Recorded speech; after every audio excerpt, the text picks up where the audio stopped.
Doctor साहब, आप ये कह रहे थे कि सियासी मंजरनामे के हवाले से जो भी सूरत हाल है वो ईद के बाद जो है वाज़ेह होगी।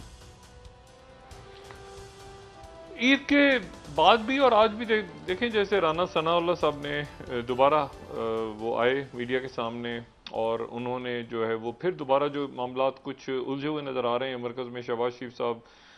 की जो हुकूमत है मरकज़ में वो शायद बहुत ज़्यादा कुछ शख्सियात से इजी नहीं है। जैसे इसाक डार साहब मौजूद हैं, बहुत सारी ये हर जगह ये बातें चल रही हैं। वो कुछ कमेटीज़ में औरंगज़ेब साहब के हवाले से उन्होंने आज राना सनाउल्लाह साहब ने कहा कि जी फैसल वाडा साहब का भी नाम लिया, उन्होंने कहा उनके कज़न भी एक और हैं, इस तरह करके उन्होंने बात भी की। तो ये एक कुछ मामला जो हैं वो चल रहे हैं, लेकिन असल जो बात है वो ये है कि ये अदम इस्तेकाम मुनासिब नहीं है। यानी अगर IMF से मुज़ाकरात हो रहे हैं तो वो IMF के साथ मुज़ाकरात में मुकम्मल पावर होनी चाहिए वज़ीर ख़जाना के पास, लेकिन जो कि कमेटीज़ मुख्तलिफ बन रही हैं उसमें वो मौजूद नहीं है। तो इसी तरह से जो वज़ारत ख़ारजा का महाज़ है उस पर इंतहाई फ़ाल जो पूरी दुनिया के हालात हैं वो तो बहुत ही फ़ाल, उस तरफ डार साहब को उधर तवज्जो देनी चाहिए। वो बहुत सारे मामलात हैं जिस पे अभी उलझाव है, और साथ ही ये अपोजिशन किस तरह से सामने आती है। एक जो वो असद नोटिस लिया हुआ था उसमें से जो एक सुप्रीम कोर्ट के जज जो हैं उन्होंने अपने आप को अलहदा कर लिया है, वो बेंच क्या बनेगा, किस सूरत में जाएगा। तो अगले चंद रोज जो हैं वो ज़रा उसमें काफ़ी कुछ होने जा रहा है। अच्छा, मैं आपको सिर्फ ये बात बताऊं कि देखिए छुट्टियां तो ईद की और अल्लाह खैरियत से रखे, लेकिन जो दुनिया के हालात और वाक़यात हैं उसमें जैसे मैंने आपसे बात की ना कि ये पस मंज़र में ये मामला चल रहे हैं, इस्माइल हानिया के ख़ानदान को शहीद कर दिया गया है, ये अमेरिकन, और साथ ही जो बहुत अहम बात है, देखें ये एक बहुत सारे फ्रंट्स हैं जो मैं बार बार कहता हूँ ना, जो मुझे ज़ाहिर ऐसा लगता है कि हम कहीं एक बहुत बड़ी जंग चल रही है और हम उसमें दरमियान में कहीं बड़े सगीर में उस वक्त मौजूद हैं, कहीं खिलाफत मूवमेंट को देख रहे हैं, कहीं कुछ देख रहे हैं, और हमें पता नहीं कि जी अच्छा जी वहाँ पर जापान में भी कुछ हो रहा है, या इधर भी कुछ हो रहा है, उधर भी कुछ हो रहा है, वो हमारी तवज्जो। और आपको पता है ये जो बड़े सगीर में यानी जो आज़ादी से पहले यहाँ के जो मुसलमान थे, यहाँ के जो लोग थे ज़्यादातर, आपको पता है वो किसकी हमायत कर रहे थे दूसरी जंग अजीम में? ज्यादातर लोग जो थे वो हिटलर की हमायत करते थे यहाँ पे लोग, और क्योंकि हिटलर की लड़ाई हो रही थी बरतानिया के साथ, और इतना हिटलर पॉपुलर हो गया था कि उस जमाने में जो ये जो मुख्तलिफ बर्तन वगैरह होते हैं इसके लिए भी लफ्ज़ इस्तेमाल होने लग गया था, जर्मन सिल्वर, कि जर्मन सिल्वर यानी जर्मन सिल्वर की जी ये जो है ये जर्मन सिल्वर, तो यानी इतना ज्यादा यहाँ पे जो हमदर्दियां थी वो हिटलर के लिए ज्यादा थी। बहरहाल अब मसला ये है कि जो मैं आपसे सिर्फ बात करूं कि उसको पूरी दुनिया में क्या हो रहा है उसका कम इल्म था, लेकिन एक तरफ ये था कि वो चूंकि बरतानिया से लड़ रहा है इसलिए बरतानिया से हम भी लड़ रहे हैं, तो ये सारे मामला इस तरफ लोगों को पता नहीं था हिटलर क्या है, क्या पर्सनैलिटी है, वो क्या कर रहा है अपने मुल्क में, क्या किस तरह उसको लिखा जाएगा, वो क्या मतलब वो डिक्टेटर है, वो क्या, वो लोगों को गर्ज नहीं थी इस बात से।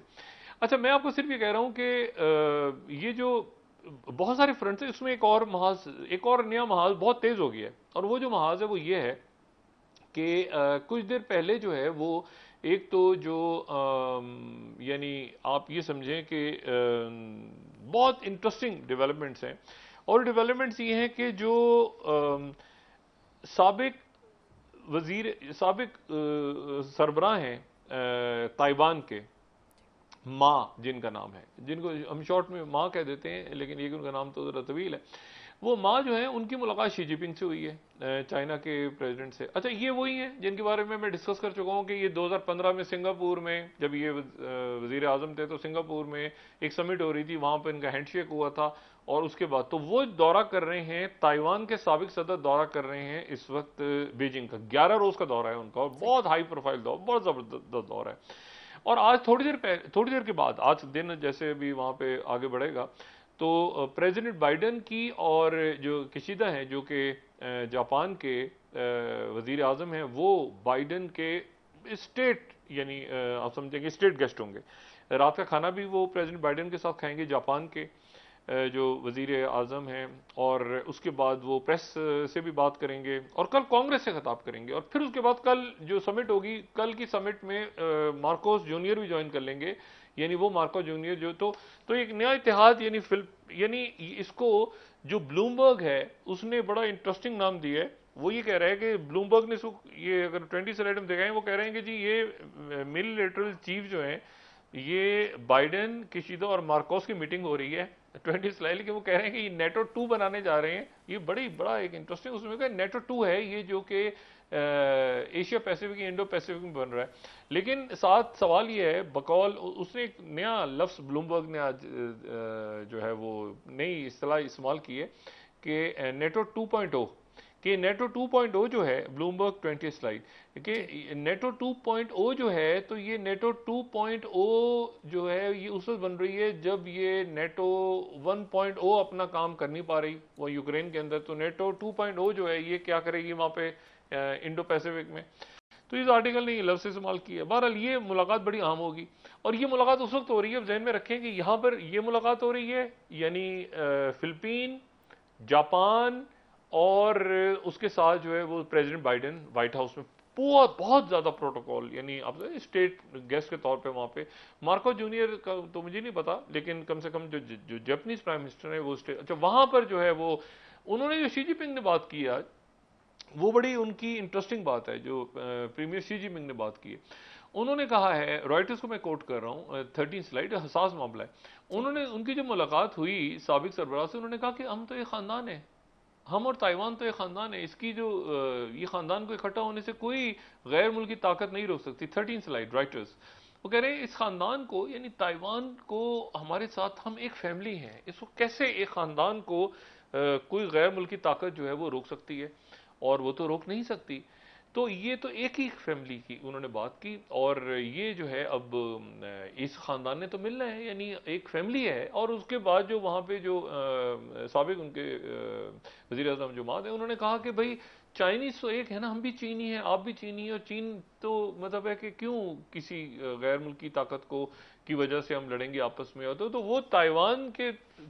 अच्छा, एक वो ताइपी के जो साबिक मेयर हैं वो भी चाइना आ रहे हैं, तो वो उनको भी प्रोटोकॉल मिलेगा वहां पे। तो ये एक समझे आप कि एक ये गजा अभी मामलात यहाँ पे बिगड़े हुए हैं। एक मामला जो हैं, जो गजा के मामलात हैं, वो आगे ईरान, सीरिया, लेबनान, और ये अभी जो इजिप्ट, उर्दन के अंदर हुकूमत डिस्टेबलाइज हो रही है, बाकी क्या मामलात हो रहे हैं, ये सारा कुछ यहाँ हूतीज ने जो है वो फिर सब रुके हुए हैं, सब इंतजार कर रहे हैं कि ये मुआहिदा आगे तय पाए, वरना फिर फुल फ्लैश वॉर हो जाएगी, एक बड़ी जंग छिड़ जाएगी यहाँ पे जो किसी के काबू नहीं आएगी। ज़ाहिर अमेरिका इसलिए कूदा हुआ है बीच में कि आप ठहरे, हम इसको मामले को हल करवाते हैं। लेकिन इसमें इशू ये सारा कि इसमें दूसरा जो फ्रंट है वो यूक्रेन वाला है। अब यूक्रेन का जो फ्रंट है उस पर तो प्रेसिडेंट पुतिन जो है वो उन्होंने क्लैरिटी के साथ कह दिया कि भाई इसमें तो जो है यूक्रेन की सिक्योरिटी सर्विसेज इन्वॉल्व थी। अच्छा, लेवरोव जो हैं उनकी भी मुलाकात हुई है प्रीमियर शी जिनपिंग से, और वो ज़बरदस्त मुलाकात हुई है, और वो मुलाकात के बाद अब ऐलान हो जाएगा कि प्रेसिडेंट पुतिन चाइना का दौरा कब करेंगे। ये सारा कुछ हो रहा है, और अब इस पूरे में अब आप देखें कि एक यूक्रेन का मामला जो यूरोप पे असरअंदाज हो रहा है, बरतानिया जो है वो यूक्रेन की मदद के लिए वहाँ पर ट्रंप से मिल रहे हैं जाके, लेकिन ट्रंप तो अभी सदर ही नहीं बने, लेकिन ट्रंप का होल्ड जो है वो कांग्रेस में ज़्यादा हो गया है, तो वो वहाँ पर ब्लॉक किया हुआ है उस मदद को, और वो ट्रंप तो नहीं मान रहे कि एड जानी चाहिए। अब इशू ये सारा कि एड जानी चाहिए यूक्रेन को, ये साथ ही ये चाइना का के अगेंस्ट एक दूसरा इत्तेहाद बन रहा है। चाइना जो है वो वहाँ पे अपनी पॉलिसी को स्ट्रेंथन कर रहा है। अब ये पूरी जो सिचुएशन है, इसको अगर आप एक साथ मिला के देखें ना, तो ये जंगों के दौर में हम रह रहे हैं। आर्टिफिशियल इंटेलिजेंस, डेटा, मतलब है कि अब आप देखें कि इसके नतीजे में जो है कनेक्टिविटी भी मुतासर हो रही है, इसमें नए अंदाज की जंगें छिड़ रही हैं, रिसेशन आ रहा है, माशी बदहाली पूरी दुनिया में, यानी पूरी दुनिया में, यानी हर जगह पर महंगाई, कैसे मामला गैर यकीनी, क्या होगा क्या नहीं होगा, ये सेंट्रल एशिया, अफगानिस्तान, ईरान, अभी पाकिस्तान जो, अब मैंने वही बात की ना कि चारों तरफ अगर इस तरह के हालात हों, तो वो बिल्कुल, मैंने वो जो पहले बात की ना कि आतिश फिशा की चोटी पे बैठ के आप पिकनिक मना रहे हो, तो बाज़ दफ़ा लगता है कि कुछ ऐसे ही हमारे यहाँ हो रहा है कि जो कुछ दुनिया में हो रहा है शायद हमें उसकी परवाह ही नहीं है, हमें पता ही नहीं है कि वहाँ पे कितने ज़्यादा मामलात ख़राब हो रहे हैं, जंगें बन रही हैं, बिगड़ रही हैं, हालात कैसे होंगे। तो कोई भी मुल्क अगर मदद करेगा इस वक्त माशी तौर पे, तो वो क्या कंडीशंस रखेगा, क्या, दुनिया बहुत मसरूफ़ हैं, सफारतकार भी और वहाँ पे जो मिलिट्री डिप्लोमेसी है वो भी बहुत फ़ाल है। बहुत कुछ हो रहा है पूरी दुनिया में, बिज़नेस के हवाले से बहुत कुछ। अब इस सारे मामलात में हम वापस फिर वही है कि पाकिस्तान के पॉलिटिकल सिनेरियो पे तो फिर दिल नहीं चाहता बात करने को बहुत ज़्यादा, क्योंकि यहाँ तो हम समझ ही नहीं पा रहे अभी तक कि कौन क्या करेगा, कौन क्या करेगा। वो ख़त मिल गए, वो ख़तों में से पाउडर निकल आया, पाउडरों में पता नहीं क्या बना, फिर उसका वो आगे तहकीकात थी, वो क्या बना उन तहकीकात का, फिर वो ईद की छुट्टियाँ आ गई तो तहकीकात भी रुक गई, वो क्या बना उसका कुछ नहीं पता किसी को। तो ये मेरा ख्याल है कि ये अभी आने वाले चंद दिनों में हमें अंदाज़ा होगा कि हम कितना ये जो हमारा एक पूरा एक निज़ाम है पूरा, जिसको मैं कहता हूँ कि ये तो नहीं, इससे बात नहीं बन रही, ये कितना स्टेबल रहता है और ये जो अहम रियासती अमूर हैं इनको किस तरह से ये काबू करता है, ये अभी वाज़ेह नहीं, आने वाले दिनों में इसमें क्लैरिटी आएगी। जी।